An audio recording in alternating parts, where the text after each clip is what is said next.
Hello and welcome to All Lit Up with me, Gilly Fogg, head creative at Lighthouse Studios in Kilkenny, Ireland, where we meet and talk to all kinds of creative people.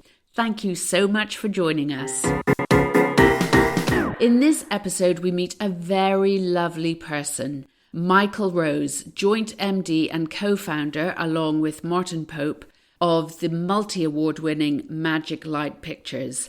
Although you may not have heard of Michael and Martin themselves, if you've had any small children in your life during the past 15 years, it's highly likely that you've seen their adaptations. It could be the Gruffalo or Revolting Rhymes or any of the other wonderful books that they've brought to screen.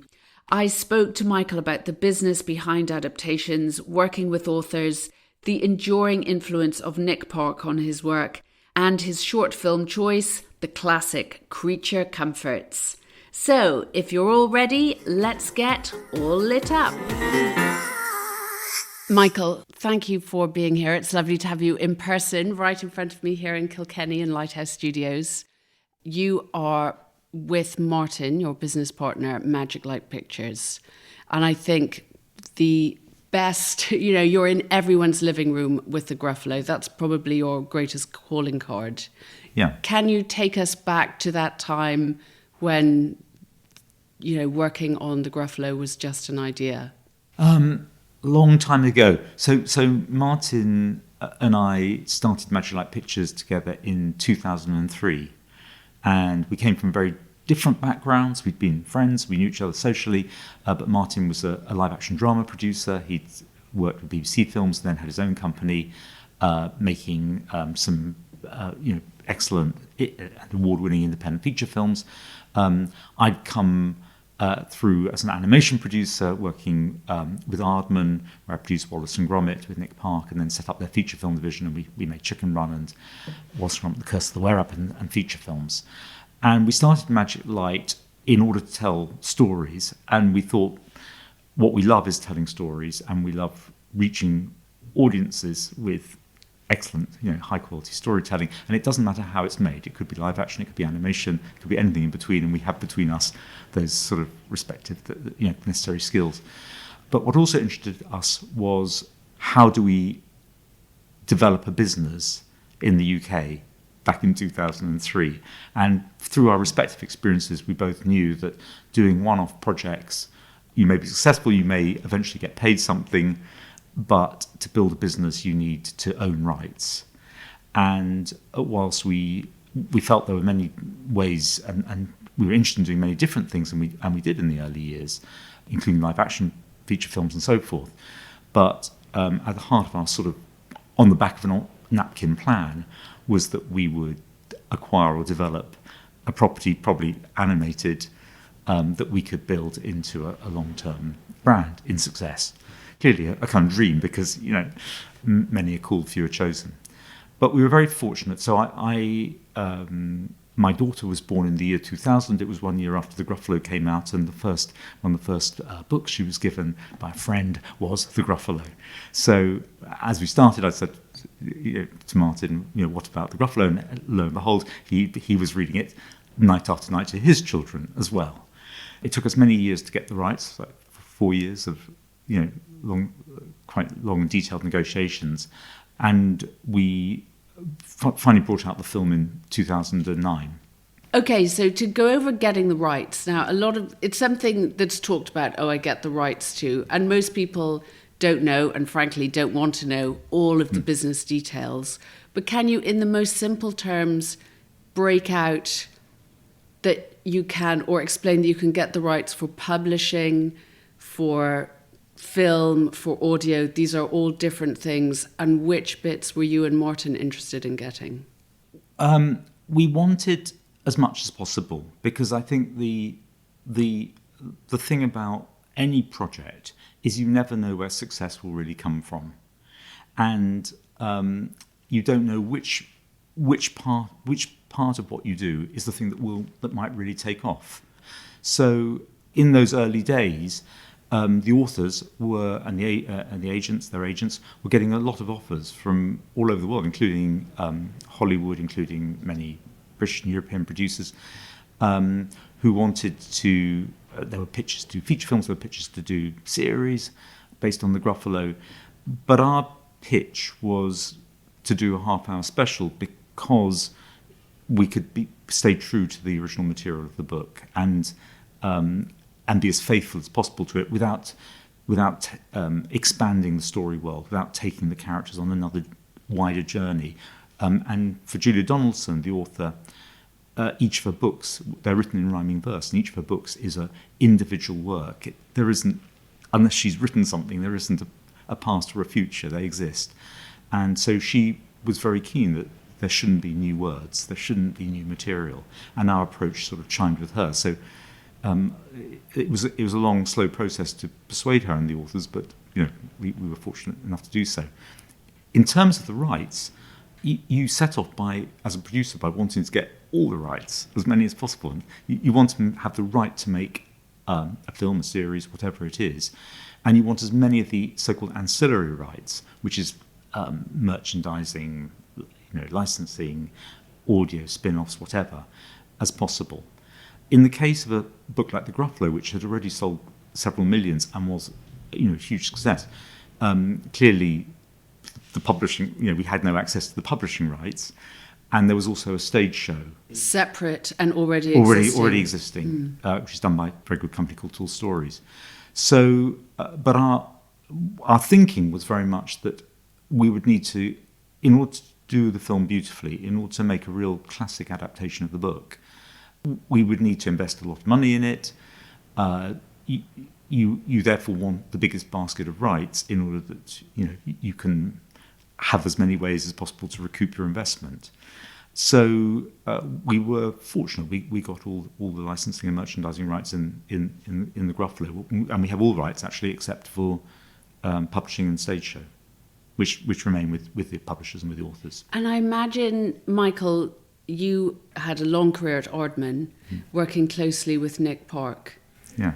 And we interviewed him earlier this year at the Dingle Animation Festival, and he is so true and sincere and guarding of his world of Wallace and Gromit.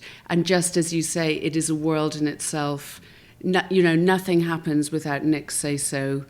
That, I imagine, influenced you when you were looking at the Gruffalo and understanding where Julia and Axel were coming from, or were there experiences in Aardman? Yeah, I mean, it was hugely influential, really, because I'd developed as a producer at Aardman, and in a way, the Wallace. I've been very involved also with the growth of the Wallace and Gromit brand, and very much there, our mantra was control as much as possible, and everything to be done to the highest quality, and that was very much Aardman's approach to filmmaking as well, as you know.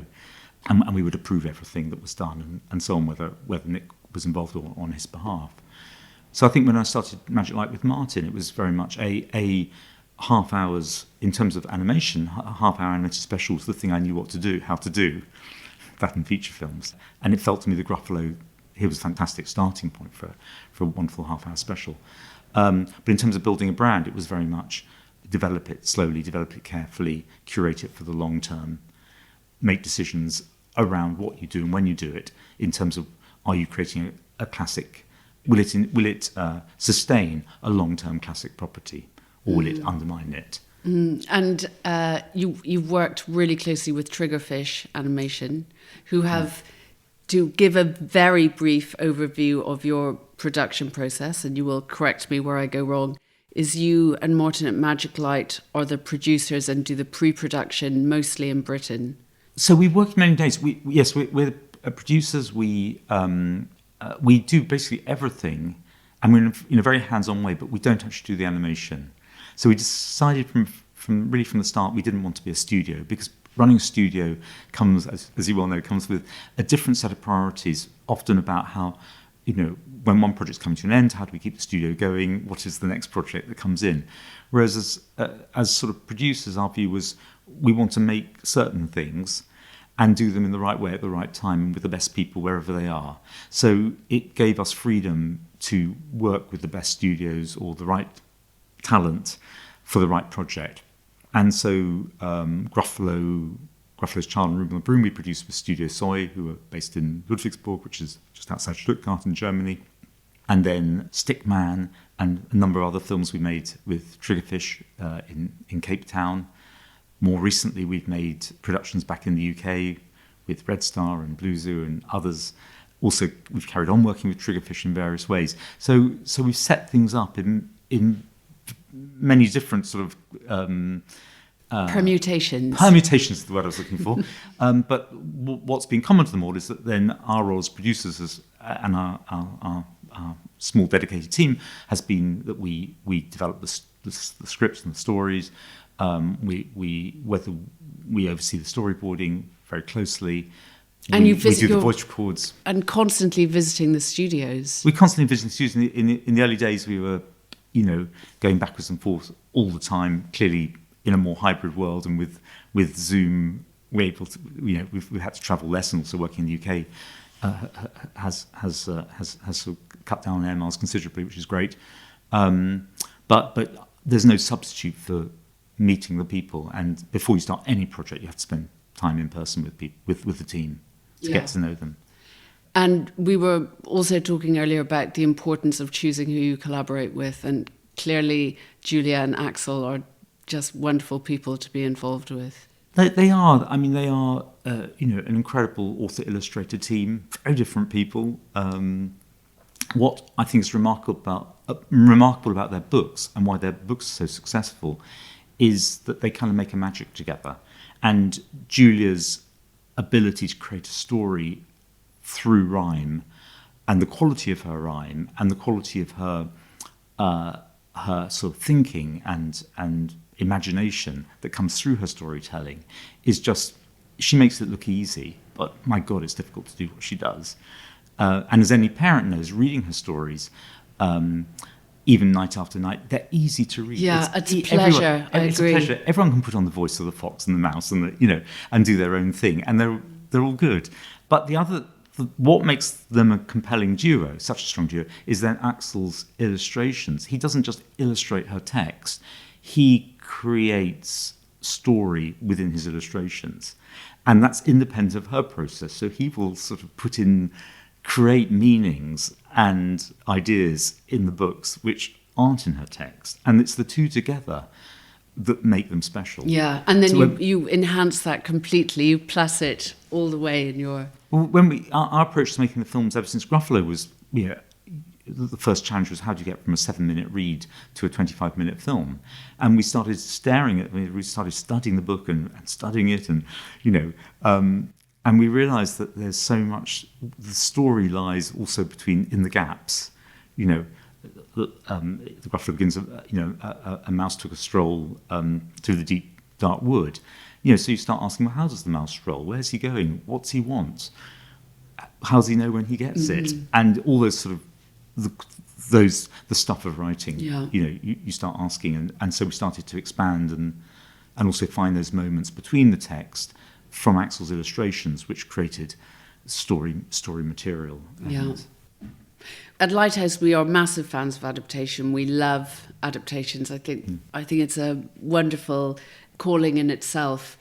But as the Irish animation industry, we're really being encouraged to create our own IP that we can then exploit. Seems like a terrible word, but grow. Do you and Martin ever talk about the need to have Magic Light's own IP and creating that? It's an interesting question because it goes back to actually what you were asking about rights earlier. Clearly, if you start with your own IP, you own all the rights in it. Exactly. And you don't have to, and therefore in success, you're in a fantastic place. But actually, we enjoy adaptation, and alongside our work on the works of Julie Donaldson and Axel Scheffler, we did a 2-part adaptation of Roald Dahl's Revolting Rhymes. Oh, it's so good, so good. Which was a different process of adaptation, and more recently, Martin just produced a wonderful adaptation of Marjorie Williams' The Velveteen Rabbit for Apple, which is live action and and animation combined, which fulfills our starting mission back in 2003 that we, it doesn't matter about the technique, we tell stories. So we like adaptation, and from a commercial point of view, I'd say, or from a creative point of view, you start with a book, whether it's a picture book or whether it's just a text, as it were, and you start already with existing material and existing sort of universe that has been proven, through its readership and its success, and that gives you a starting point to develop from. So you have it's not so much you have an installed audience, of course. If it's sold millions like the Gruffalo, yes, you do, but it's more that great books are great because you're starting at a certain level of IP. Right. What I'm hearing is we're cutting out the early stage, which is risky. The answer is no. You do not have any plans. No, because do we not sit there wishing we had created Bluey? No, of course. It's genius, and it comes from a very specific place, a specific creative imagination. As did Peppa Pig years before that. But these things are one in 10,000, one in 100,000. They're the complete outliers. They come, and I think if you set out to do that, it's quite a difficult, long and difficult road. So if you want to slightly improve the odds, starting with known material, existing material is a step up. And of course, from an animation point of view, you're starting also with picture book, say, or something illustrated, whether it's for older, graphic novel, whatever. Then you start with an illustrative world as well that you can work to. Yeah, you're happy adapting. It's a sound business proposition. We are, though. If I can say one more thing, it's also about how you adapt, because then I think what a lot of people do, whether it's in live action animation, is they option a book and then they sort of forget about it or ignore it and do their own thing. And I think for Martin and myself, we've always been obsessed about how do we stay faithful to the original book, but how do we translate it into a totally different medium? Because the audio, film, TV is a totally different medium to a book. And so for us, the interesting thing about adaptation is how do you deliver to the audience in something that they feel is like the book they've read, but it's in a totally different medium. Mm-hmm. And that I think is what's exciting about doing it. Well, that is a very full answer. I need to ask you one more question, and it's something we usually ask people way ahead of putting them in front of a microphone. And that is, could you choose one short film to share with our listeners? The short film that has been a huge influence on me and which I admire, and to this day, is Nick Park's original Creature Comfort short film, which he made it was finished in 1989. At the time, I was hosting the British Animation Festival at the Watershed and Feeney Cinemas in Bristol. I was a cinema programmer those days, and Aardman were sort of a growing entity then, and Nick was just starting to emerge. And Creature Comfort to me was then and remains now just a sublime 5 minutes of animated storytelling. And what Nick did, and I think what sort of announced him to the world in a way, was that he took the sort of classic vox pop. And Aardman had been doing actually rather brilliant vox pop documentaries, proper animated documentary short films, serious subjects animated. But Nick kind of inverted it, and he got, through interviewing people about their living conditions at home, his idea was that you took those interviews and you put them into the mouths of animals living in a zoo. So you got zoo animals talking about their living conditions, and it's funny, it's delightful, it's exquisitely well animated, but it's pure character, and yet it's also got a very deep resonance and humanity to it. And I urge anyone to. It's on YouTube. And it'll be in the link to this podcast. Right. I think you're absolutely right, because he did that Nick Park thing, that he takes the humble cup of tea and he just puts his magic into it, doesn't he? One of the standouts, I mean, there's the tortoise, but do you remember there's a Brazilian living in England, and he's this is he the a jaguar? Puma? The jaguar. I think it's oh jaguar, my God, he's so good. Yeah, I think Nick had a Brazilian student friend in Bristol in those days who interviewed, and he sort of went on about the terrible weather and the terrible food, and he said, in Brazil we like meat, and we're not like vegetarians, we like meat, and he puts it all into the mouths of a I think it's a jaguar, lying on a sort of log, and you've got the microphone in frame. And this jaguar is kind of emoting, and you feel for him, and it's very deftly done, but I think it's both very humorous, very witty.